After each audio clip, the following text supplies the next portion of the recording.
Good day, everyone, and welcome to Affimed's first quarter 2024 earnings and corporate update call. At this time, all participants are in listen-only mode. Later, we will conduct a question-and-answer session, and instructions will be given at that time. As a reminder, today's conference call is being recorded. I would like to introduce your host for today's call, Alex Vadakis, Head of Investor Relations at Affimed. Please go ahead. Thank you, Michelle, and thank you all for joining us today for our first quarter 2024 update call.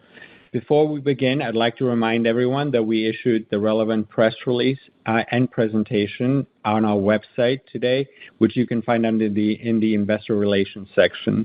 On the call today, we have members of our management team, including Andreas Harstrick, our Chief Medical Officer and Acting Chief Executive Officer, Wolfgang Fischer, our Chief Operating Officer, Denise Mueller, our Chief Business Officer, and Harry Welton, our Consulting Chief Financial Officer. Our financials today will be presented by our Vice President of Finance, Michael Wolf. The team will be available for Q&A after the prepared remarks. Before we start, I would like to remind you that today's presentation contains projections and forward-looking statements regarding future events. These statements represent our beliefs and assumptions only as of the date of this call. Except as required by law, we assume no obligation to update these forward-looking statements publicly or to update the reasons why actual results could differ materially from those anticipated in the forward-looking statements, even if new information becomes available in the future. These forward-looking statements are subject to risks and uncertainties, and actual results may differ materially from those expressed or implied in these statements due to various factors, including but not limited to those identified under the section entitled Risk Factors in our filings with the SEC, and those identified under the section entitled Forward-Looking Statements in the press release that we issued today and filed with the SEC. With that, I'll turn the call over to Andreas. Andreas? Yeah, thank you, Alex, and good day, everyone, and thank you for joining us today for our first quarter 2024 earnings call. I'm excited to share with you today clinical data on all three of our clinical programs that, as we believe, are validating our approach of using the innate immune system as an additional tool to fight cancer. When we announced the strategic reorganization of Affimed and our focus on the advancement of our clinical assets in January, we guided that our goal would be to generate meaningful data for all three programs in the first half of the year. I'm proud to say and thankful to all of my coworkers at Affimed and to all our clinical investigators that today we can deliver on this guidance. As shown on slide 3, we now have clinical validation for all three assets. For AFM24, we are advancing the combination study with atezolizumab in treatment-refractory patients with non-small cell lung cancer, both in the EGFR wild type and in the EGFR mutant subgroups. Data that we shared at ASCO demonstrate durable responses in patients with EGFR wild type tumors, with 3 or 4 responses ongoing now for over 7 months. We also see meaningful and confirmed tumor responses in the EGFR mutant subgroup, a tumor type that is generally considered unresponsive to immunotherapy. We can also share exciting data for our clinical LUMINIZE trial of asciminib in combination with allo-NK cells in patients with refractory Hodgkin's lymphoma. 7 patients have had their CT scans meanwhile assessed by blinded independent read, which will be the primary endpoint of the study as agreed upon with FDA. In these patients, we see objective responses in 6 out of 7 patients for an overall response rate of 85.7%. Importantly, this includes 4 patients with a complete remission. Finally, AFM28, our CD123 targeting ICE for the treatment of refractory AML, has shown remarkable clinical activity. At dose level 5 of our single-agent dose escalation study, we have observed 1 complete response and 5 patients with stable disease. At dose level 6, we see 2 patients with a complete response and a CRI respectively, and 3 patients with stable disease. Importantly, the complete response from dose level 5 is now ongoing and stable for more than 5 months, and 5 of the 6 patients at dose level 6 are continuing on treatment with a possibility for further deepening of their responses. Also importantly, no dose-limiting toxicities were observed in dose level 5 and 6, thereby establishing a safe and effective regimen for further development. Let us look at the data in some more detail. Today, I will start with symptomic. As a reminder, on slide 5, you see the trial design as agreed upon with FDA. We now have completed enrollments into cohorts 1 and 2 and are actively recruiting cohorts 3 and 4. We admit that there is still a slight delay in recruitment compared to our initial expectations, as discussed on our last earnings call. This is mainly due to a higher rate of patient dropout during the screening period. However, with additional sites now active and more experience with the protocol at the site level, we expect to see further improvement in patient recruitment and a reduction in the dropout rate. In terms of safety, shown on slide 6, the adverse event profile is in line with our previous experience with asymptomatic and the combination of asymptomatic and allogeneic NK cells, respectively.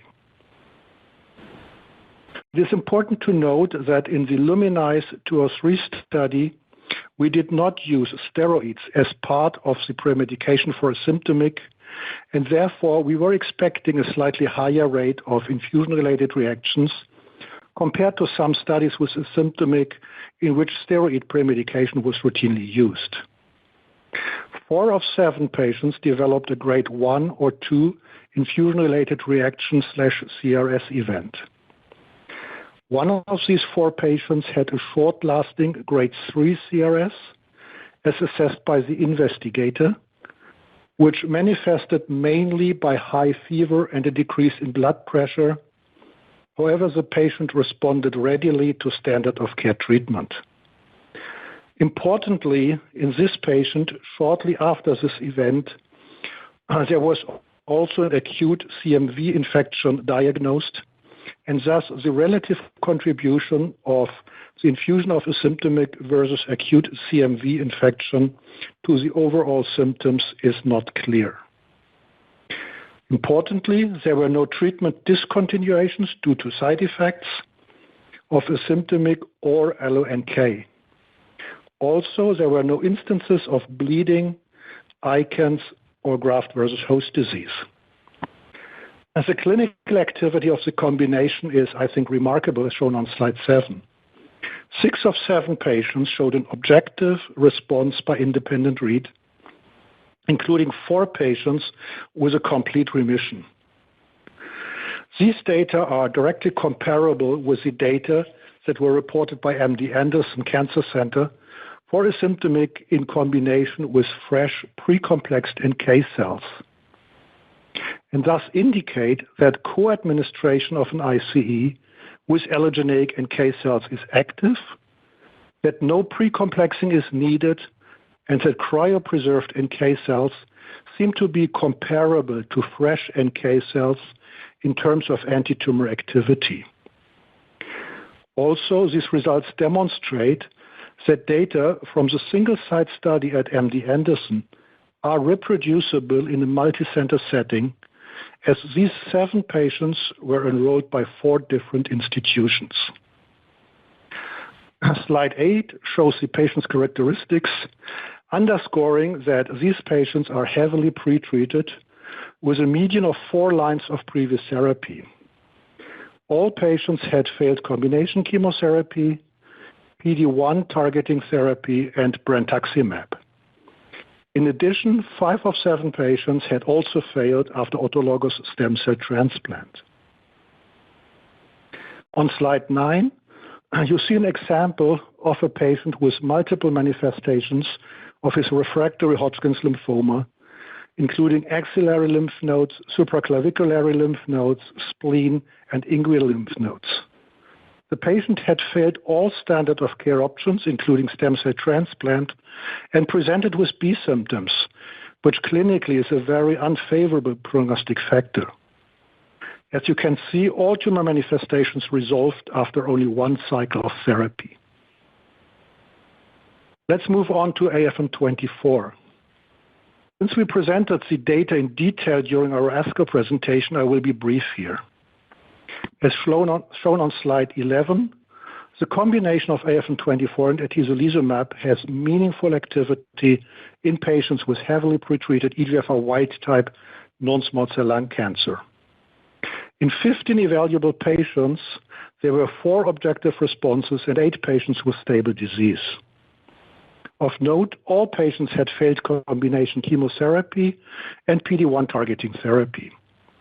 All responders were documented progressive on previous anti-PD-1 treatment. Importantly, the responses and the tumor control induced by AFM24 atezolizumab appear to be durable, as shown on slide 12, where you see the long-term follow-up data. The progression-free survival for the whole study population is 5.9 months, which compares favorable to the 4.5 months, which is usually achieved in these patients with standard of care treatment. Even more encouraging is the fact that 3 of the 4 remissions are still ongoing, now at more than 7, more than 8, and more than 9 months respectively. It appears very unlikely that these data can be explained by atezolizumab activity alone. Even though there are occasional responses to PD-1 re-challenge after intervening chemotherapy, PFS data in these patients have been very short. Even in PD-1 non-pretreated patients in platinum-refractory non-small cell lung cancer, atezolizumab has shown a progression-free survival interval of only 2.8 months. Our recent results in patients with heavily pretreated EGFR mutant non-small cell lung cancer, as shown on slide 13, support the activity of the AFM24 atezolizumab combination. In 13 patients that are response evaluable, 4 responses and 6 patients with stable disease were achieved. Compared to the data that reported at ASCO, meanwhile, all objective responses have been confirmed by follow-up scans, and all responses are ongoing. This is remarkable, as EGFR mutant non-small cell lung cancer is in general regarded as unresponsive to immunotherapy. Slide 14 shows the market opportunity for drugs that are targeting refractory non-small cell lung cancer. In the 7 major markets, there are 175,000 patients with EGFR wild-type non-small cell lung cancer and roughly 35,000 patients with EGFR mutant non-small cell lung cancer annually who fail standard of care therapy and will need additional treatment options. Current treatment options for these patients are unsatisfactory, with PFS durations around 4 to 4.5 months. Also, many salvage regimens include chemotherapy that is often difficult to tolerate for these heavily pretreated patients.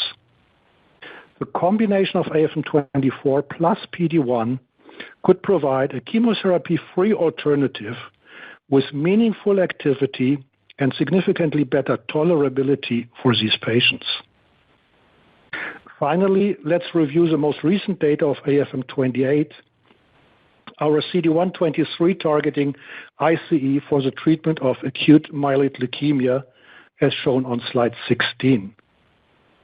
Here we have escalated the dose through 6 cohorts up to 300 milligrams weekly.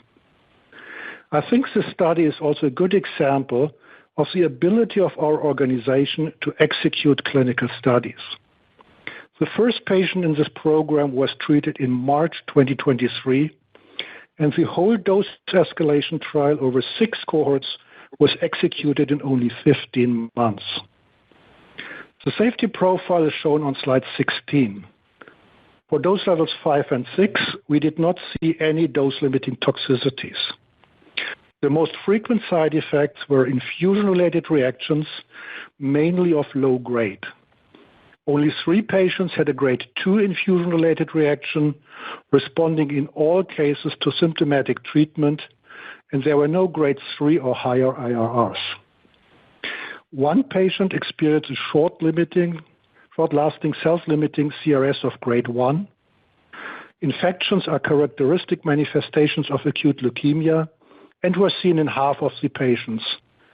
However, none of the infections was considered treatment-related by the investigators. In addition, we observed meaningful target interaction at doses of 200 milligrams and above, with near complete saturation of CD123 binding sites on the tumors and occupation levels of CD16A on the NK cells that in preclinical experiments result in potent NK cell activation. The clinical activity is displayed on slide 17. In dose level 5, we saw 1 complete response and 5 patients with stable disease. All patients were heavily pretreated. Of note, the complete remission is still ongoing after more than 5 months. In dose level 6, we saw 2 patients with a complete response and a CRI respectively, and 3 patients with stable disease. 5 patients from dose level 6 remain on treatment with additional cycles, and thus with the option to deepen their responses. I think these results are remarkable. Most of these patients with advanced AML have very low numbers of own NK cells when they start treatment. So it appears that AML could be very sensitive to NK cell-mediated killing if already low numbers of endogenous NK cells, when directed to the leukemia cells by AFM28, can produce complete responses. These data, taken together with the impressive activities that we have seen with a combination of asymptomatic and allogeneic NK cells in Hodgkin lymphoma, support our strategic intent to pursue further development of AFM28 in association with a cryopreserved allogeneic NK cell product. With this, we would again address an area of significant unmet medical need. In the 7 major markets, we see over 14,000 patients per year who fail at least 2 lines of standard therapy and require a new treatment option. Many of these patients are elderly and show frequent comorbidities, thus limiting the use of aggressive chemotherapy. Immunotherapy has not been successful so far in AML. A treatment approach based on the activation of the innate immune system could therefore be an important additional strategy for the treatment of these patients. With this, I will close the overview of our clinical programs and hand over to Michael Wolf for a review of our financial data. Michael, please. Thank you, Andreas. Balance sheet and income statement highlights are shown on slide 20 and 21 of the presentation. A quick reminder that Affimed's consolidated financial statements have been prepared in accordance with IFRS as issued by the International Accounting Standard Board, or IASB. The consolidated financial statements are prepared in euros. Since our financials are described in detail in the press release we issued this morning, I will only provide highlights on this call. We ended the first quarter with cash equivalents, and investments of 48.5 million euros compared to 72 million euros on December 31st, 2023. Based on our current operating and financing plan, we anticipate that our liquidity will support operations into the second half of 2025. Net cash used in operating activities for the quarter ended March 31, 2024, was 23.8 million euros compared to 33.2 million euros for the quarter ended March 31, 2023. Total revenue for the quarter ended March 31, 2024 was 0.2 million euros compared with 4.5 million euros for the quarter ended March 31, 2023. Net loss for the quarter ended March 31, 2024 was 19.2 million euros compared with a net loss of 32 million euros for the quarter ended March 31, 2023. Now I'll turn the call back to Andreas for final remarks. Andreas? Yeah, thank you, Michael. For our concluding remarks, let's go to slide 22. I think this has been a very exciting and very successful quarter for Affimed, in which we were able to obtain clinical validation of all three of our programs. I think the strongest conclusion that we draw from this data today is consistency.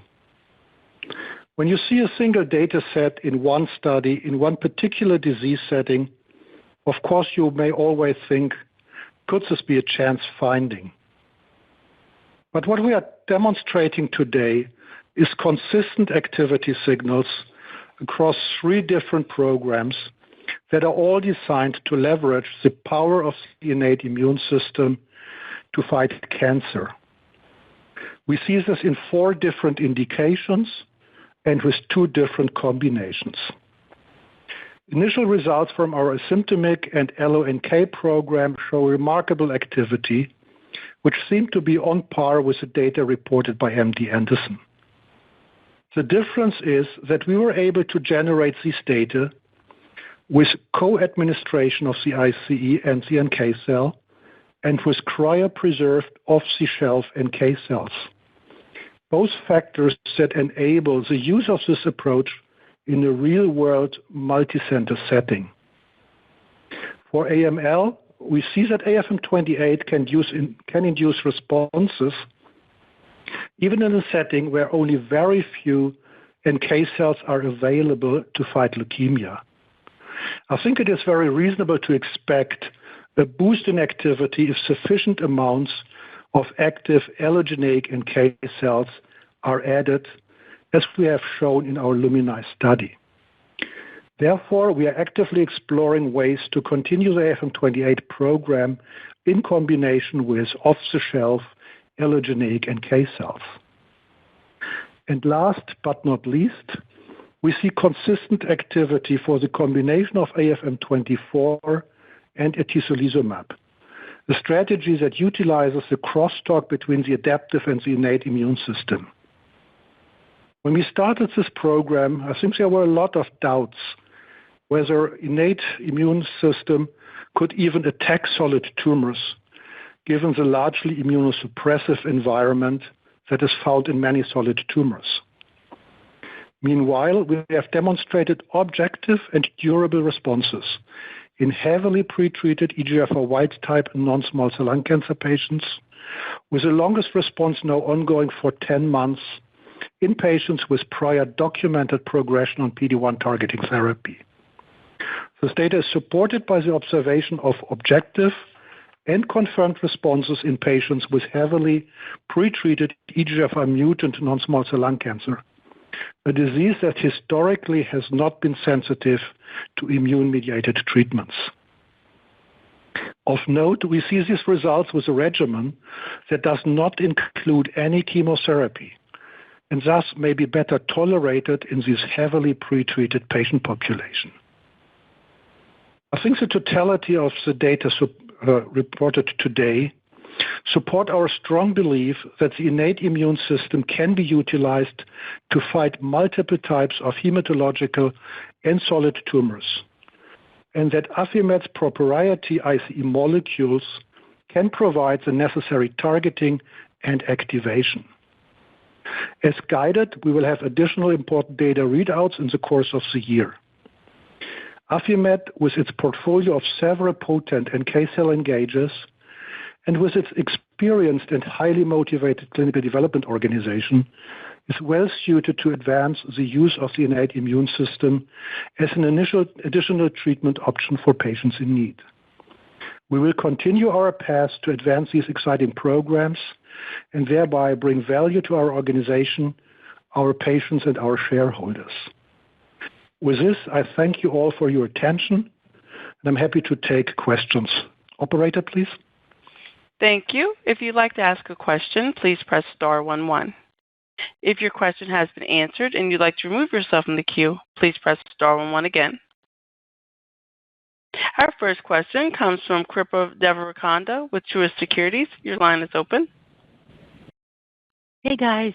Thank you so much for taking my questions, and congrats on all the progress across the three assets you have. So I have a question about LUMINIZE. You mentioned that cohorts 1 and 2 were enrolled. Our assumption is that that's 12 patients. We saw data from 7 patients today. I know you said you were going to see updates later. Just wanted to get clarification on the remaining 5 patients. Have they not reached the first scan, which, if I remember correctly, is 7 weeks? And when we see the next update, will we get durability data or have a sense of the longest duration of follow-up? Thank you. Yeah, thank you, Kripa, for your question. So first, your conclusion is right. We have included 12 patients in cohorts 1 and 2, so they are filled. We are actively recruiting cohorts 3 and 4 now. The reason why we have not shown the data of the remaining 5 patients simply is, as we mentioned, that we initially had a certain delay in recruitment. So these patients are in the middle of their treatment, their first cycle. As you rightfully say, we have our first assessment on roughly week 7, week 8. Now, what we also reported today is that we want all PET-CT scans to be evaluated by blinded independent read, which is the FDA-prescribed final endpoint. So we want to make sure that data will really be consistent with the data sets that may go to FDA. This may add another 2 to 3 weeks before you have your independent final readout data. So we will have the data of these 12 patients definitely in Q3. The question of follow-up, of course, is always when are the first patients treated? Again, we will have follow-up data, of course, of these 12 patients, but realizing that some of these patients have recently been entered, the first follow-up will probably be like 3, 4, 5 months follow-up. Again, not due to the fact that we expect a lot of relapses, but simply patients have not been on treatment for longer. So if you want to have a real long-term follow-up where patients have the chance to be a year or so on this protocol, this probably will more be towards the end of the year. Great. Thank you so much. Thank you. And our next question comes from Daina Graybosch with Leerink Partners. Your line is open. Yeah. A question for me, too, on LUMINIZE 203, Andreas. I wonder if you could talk about what was driving the screen failures, dropouts. I just wonder if there's any implications of that for the type of patients that could be treated by this going forward. Let's take that. Yeah, that's a great question, and we spent quite some time investigating what happened. I think there is still some training on the sites because physicians may have been over-eagerly to enroll patients. So we had a couple of patients entered, initially looked like they would fulfill all inclusion criteria. Then after review, we found out that, for example, one patient had no previous brentuximab treatment. One patient did not have a PD-1 treatment. One patient had a documented allergic reaction to CD3 targeting treatment. Then we have seen a couple of patients. Again, these are very sick patients who acquired viral infections. I believe we had 2 patients with an intervening COVID infection that made them drop out. And in fact, we had 1 or 2 patients who withdraw informed consent when they considered significant commuting distances. Again, we only have like 10 sites open. So for some patients in the U.S., there is still a very significant commuting involved to participate in this trial. With more training on the trial side, I think at least we will see a reduction in patients who are not fulfilling all inclusion criteria. With more sites active, we can reduce the commuting issues, I think. The third issue, patients with Hodgkin's lymphoma with 4 or 5 previous treatments are more prone to virus infections. So we may still see some patients who acquire intermittent comorbidities or intermittent diseases while in the screening period. Perfect. That's very helpful. Thank you. Thank you. Our next question comes from Maury Raycroft with Jefferies. Your line is open. Hi, congrats on the progress, and thanks for taking my question. Just based on your insights into enrollment and guidance for having another data update on the first 2 cohorts in third quarter, at this point, can you project when you think you'll complete the run-in phase and start the randomization phase? I guess, is there anything more on timelines that you're able to say about the study at this point? And then can you remind me if you need to go back to FDA to get feedback before you can start the randomized part of the study? Yeah, so let's take the last question first. So we do not need to go back to FDA. FDA has approved the whole sequence of the study, so it's completely in our decision, or up to our decision to progress into stage 1, stage 2. Also, at which point to open the cohort for peripheral T-cell lymphomas. In terms of guidance, again, we have fully enrolled cohorts 1 and 2. And as I said, we expect to have the data of the initial 5 patients in terms of responses in Q3. And then we will give updates at our earnings calls. We also intend to submit these data to the scientific conference. For cohorts 3 and 4, we will do the projection once we are through the staggered period. Again, cohorts 3 and 4 have the first 3 patients per cohort staggered. This has been a little bit of an uncertainty in cohorts 1 and 2, so I think we'll have better guidance once we have completed the first 6 patients in cohorts 3 and 4.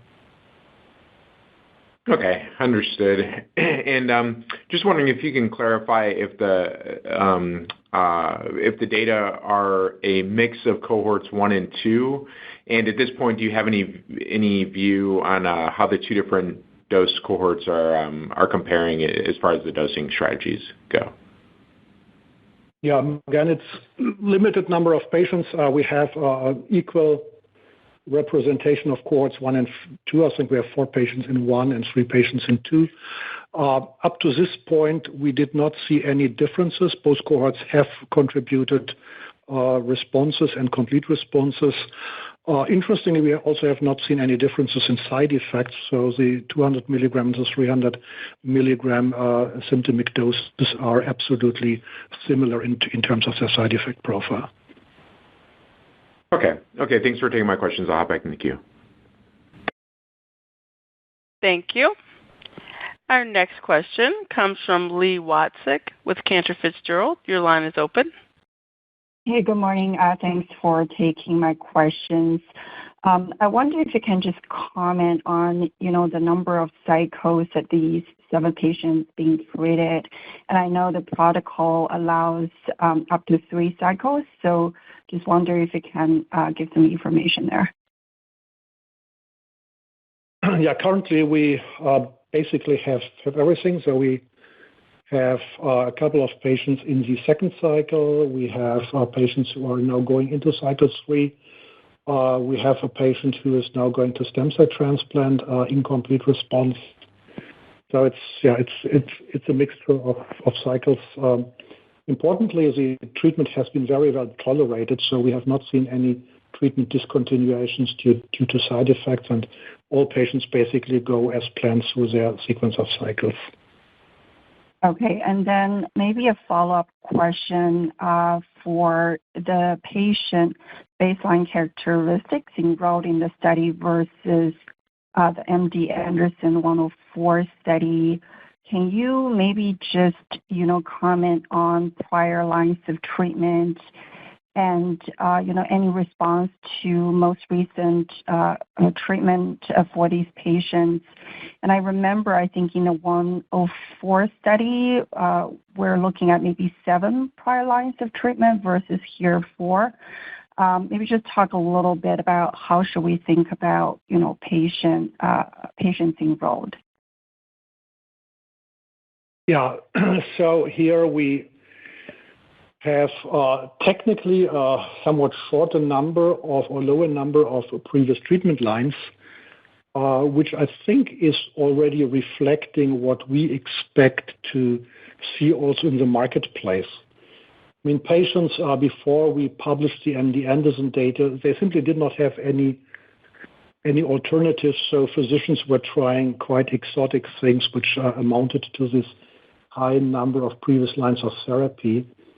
Now, with this very active treatment available, physicians start to refer earlier patients to this treatment option because they also feel that this is by far the best chance of patients who have failed chemotherapy, etc., and PD-1. So it's a good development, I think, because patients get to potentially life-saving treatment earlier. It is good also in terms of market projection if we can establish this regimen in earlier lines of treatment. Importantly, the FDA was very clear on what defines a patient with unmet medical need, and that is failure of combination chemotherapy, failure to PD-1, and failure to etc. And all these patients fulfill the FDA required criteria for unmet medical need. Okay, great. Thank you. Thank you. And our next question comes from Yale Jen with Laidlaw & Company. Your line is open. Good morning, and thanks for taking the questions, and congrats on the progress. Just 2 quick ones here. The first one is for AF28. You guys are talking about seeking adding NK cell to the study. What's the current progress, and what was the option being considered at this moment? Yeah, we are in an active process to identify an allogeneic cryopreserved NK cell product. These are discussions. These are ongoing, so I cannot share a lot of details here, but I think we are on a very good way. Okay, great. Maybe one just housekeeping questions. We just noticed that for the last quarter, there's a $23 million cash used, and you guided the guidance in terms of runway to the second half of next year. Should we, for modeling purpose, should we consider the expense going forward for the next few quarters will be reduced more, and that will be the projection? Would that be the projection? And thanks. I think that's a question I would hand over to Harry or Michael. Mm-hmm. No, I'm happy to answer this question. So the cash guidance into H2 2025 is based on operational financial plans. So one element contributing to that is a significantly lower spend. As a matter of fact, we spend in Q1 2023 $10 million more than in Q1 this year. So we do have reduced spend based on the fact that we only have half the personnel. We significantly reduce costs regarding lease expense, etc. So that's one contribution. The other one, it includes certain amounts or payments to be made, be it with business development or be it with other financing transactions. And we continue to tightly monitor our spending. And so that's how this guidance came along. Okay, great. That's very helpful, and thanks for taking the question. You're welcome. Thank you. And our next question comes from Brad Canino with Stifel. Your line is open. Thank you. Just to double-click on the dropouts question following Dana's question, I think the question when there are so many dropouts is always the potential for the results to have some form of bias from a selection of a narrow patient population, and maybe those that are fit enough to wait as the enrollment process is being streamlined. It would be good to hear your view on whether or not this has occurred. And second, could you talk about your ongoing relationship with Artiva and both companies' commitments to the study as the program continues to advance now? Thank you. Yeah. So for the dropout, as I said, we have not seen any pattern, and importantly, I do not see any indication of a selection bias. Again, it's a very mixed bag of reasons. Some are logistic. My belief is that will be solved if we have even a broader geographic spread of participating sites. Some is that, people were, I think, very enthusiastic, and we see this enthusiasm on our investigator side to enroll the patient, and some patients did not really fulfill all criteria for unmet medical need. As I said, we had patients who had not been pretreated with Etcetras. These patients are receiving Etcetras treatment now. They will have the option, if they should fail Etcetras, to go back into the study. We have a very clear defined population of patients, again, failing chemotherapy, failing PD-1, failing Etcetras, and if they are transplant eligible, they should also have received a transplant before. And so this is something that FDA agreed upon is an area of complete unmet medical need, and we will stick very closely to this FDA guidance, but I do not see any selection bias or any enrichment of certain patients. In terms of our relationship with Artiva, they are as enthusiastic about the data as we are. We have good relationship. We have strong support from the Artiva side to continue on this study and on this program, and so there's nothing else to report other than a real working relationship. Great to hear the color. Thanks, Andreas. Thank you. As a reminder, if you'd like to ask a question, please press star 11.